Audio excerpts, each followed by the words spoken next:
Yeah, so welcome everybody. And thank you for taking the time on this beautiful All Saints Day to be with us for about an hour. We're going to be here for about 75 minutes altogether. And our intention here, I'm Claire Molinar. Sorry, I didn't introduce myself. I'm the creator of Unique Self Emergence, and I'm here with David Cicerki, who's my partner in offering this to the world. And yes, our intention here, this hour that we're together, is really to give you a taste of first of all, a sense of the unique self-emergence process, which is a psycho-spiritual technology that I've developed with my previous colleague, Barbara Alexander.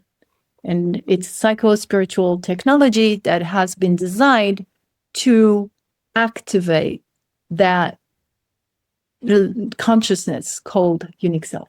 So we're going to share information about how that we make that work and how it works. But what our most important intention here is to give you a taste, an experiential taste of the field that is created when we are together in practice and we activate our unique self-consciousness and what is possible. So it's a small experiential workshop, and we'll also be sharing a lot of information. So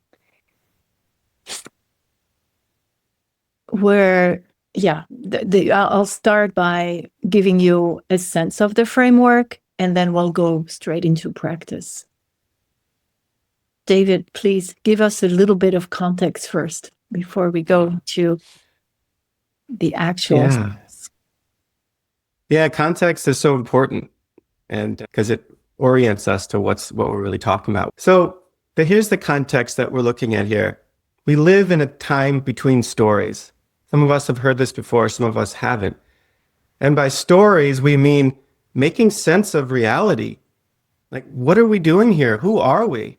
I mean, looking around at our society, right? There's so much confusion. There's so much crisis of identity, of who we are. Who am I? What are we doing here? So we're living in a time between stories because the new story hasn't quite emerged and the old stories don't quite work anymore. So what are the old stories?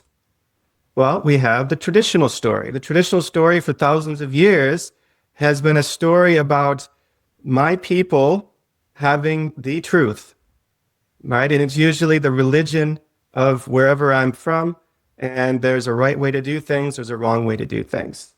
And they're timeless, the traditional story. Now, the downside of that traditional story is that you have ethnocentrism. It's a lot about just our people are the saved people, and everyone else is damned, right? Also, it's oftentimes sexist, homophobic, like anti-body, right? So the traditional story, it's not the whole story, right? But we can gather some sparks of it and bring it forward. But we have another story. What's that other story? We have the modern story. And the modern story is, the last 500 or so years, is I can do whatever I want. We can achieve together however we want to. So the scientific rational paradigm of I set out to explore and conquer and to make things happen and to create whatever it is that's in my imagination. And it's everyone out for themselves. We actually don't have a shared identity. We just are all independent actors in this story that's you're going to go and have your success, whatever that is for you.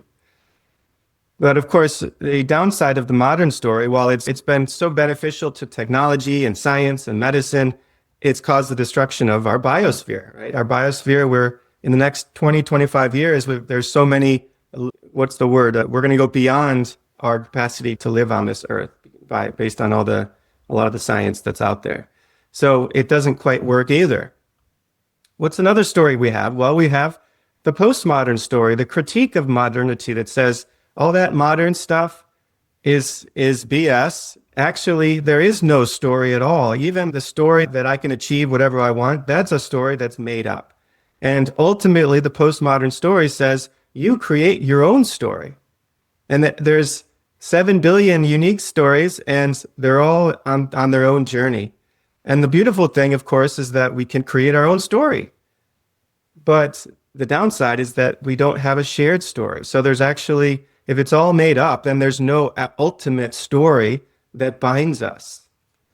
And so here we are in this time between stories at a time of what's called the meta crisis, where you have climate change is only one of the crises that we're facing, but there's a crisis of crises that is, our entire civilization is actually at stake based on not just the climate change, but also you have nuclear weapons, you have AI technology that's exponentially growing out of control in many ways. There was just a petition that was sent around about this to stop the progress of AI because there's going to be a challenge to our very existence here.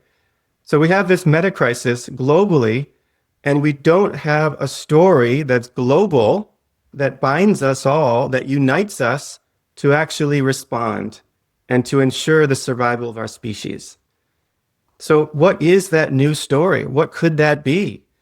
What else could we see as the question of who am I? Who are we? What are we here for? Well, one thing that we know about evolution, as we live in an evolutionary universe, is that crisis is an evolutionary driver. Every time in evolutionary history there's been a crisis of any kind, what's emerged out of that crisis is something new, a new story, a new sense of what it means to be reality itself, right? In terms of being humans, then, that would mean that our crisis as humans requires us to evolve as humans, right? To actually transform who we think we are, the question of who am I? And all of us are living this question every day, whether we consciously ask it or not. So Dr. Marc Gafni is our teacher and philosopher who came up with this theory of identity, of your unique self, which is the book here that's listed.